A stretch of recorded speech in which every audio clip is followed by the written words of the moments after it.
श्री गणेशाय नमः। सभी श्रद्धालु भक्तों को संकट चौथ की हार्दिक शुभकामनाएं।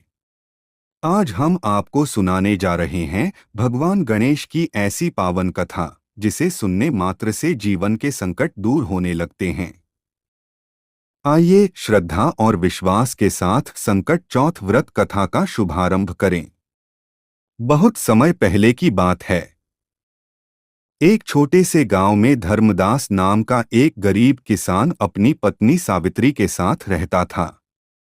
धर्मदास ईमानदार और भगवान में विश्वास रखने वाला व्यक्ति था, लेकिन उसके जीवन में सुख नहीं था।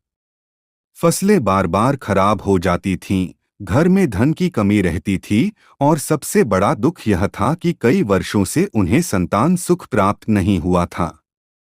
गरीबी और दुख से परेशान होकर एक दिन सावित्री ने रोते हुए कहा, हे प्रभु, हमने कभी किसी का बुरा नहीं किया, फिर भी हमारे जीवन में इतना कष्ट क्यों है? धर्मदास ने उसे समझाया, भगवान सब जानते हैं, हमें धैर्य रखना चाहिए। एक दिन गांव में एक वृद्ध साधु आए। धर्मदास ने उन्हें आदरपूर्वक भोजन कराया। प्रसन्न होकर साधु ने कहा, तुम दोनों मन से अच्छे हो, लेकिन तुम्हारे जीवन में ग्रह दोष और विघ्न बाधा है। इसके निवारण के लिए संकट चौथ का व्रत करो। साधु ने उन्हें बताया कि यह व्रत भगवान गणेश को समर्पित होता है और इसे चंद्रमा के दर्शन के बाद खोला जाता है।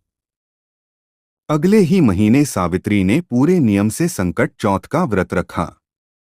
उसने प्रातः स्नान कर गणेश जी का ध्यान किया और दिन भर निर्जल उपवास रखा। शाम को उसने घर के मंदिर को दीप और फूलों से सजाया। चंद्रमा निकलते ही उसने गणेश जी की पूजा की, दूर्वा और मोदक अर्पित किए और संकट चौथ की कथा सुनी। उस रात सावित्री को स्वप्न में भगवान गणेश के दर्शन हुए। गणेश जी ने कहा, तुम्हारी श्रद्धा सच्ची है, मैं तुम्हारे सभी कष्ट दूर करूंगा। अगले कुछ महीनों में ही धर्मदास की फसल अच्छी होने लगी। कर्ज उतर गया और घर में सुख शांति लौट आई। कुछ समय बाद सावित्री गर्भवती हुई। पूरे गांव में खुशी की लहर दौड़ गई।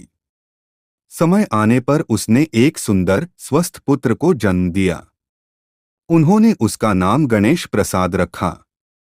यह चमत्कार देखकर गांव के अन्य लोग भी संकट चौथ का व्रत करने लगे। सभी के जीवन में सुख और शांति आने लगी। धर्मदास और सावित्री हर महीने श्रद्धा से संकट चौथ का व्रत करते रहे। उनका जीवन खुशहाल बन गया। कहा जाता है कि जो भी श्रद्धा से संकट चौथ का व्रत करता है, भगवान गणेश उसके सभी संकट हर लेते हैं। हे विघ्नहर्ता भगवान गणेश, जैसे आपने धर्मदास और सावित्री के कष्ट दूर किए, वैसे ही हम सबके जीवन के दुख दूर करें। गणपति बप्पा मोरया।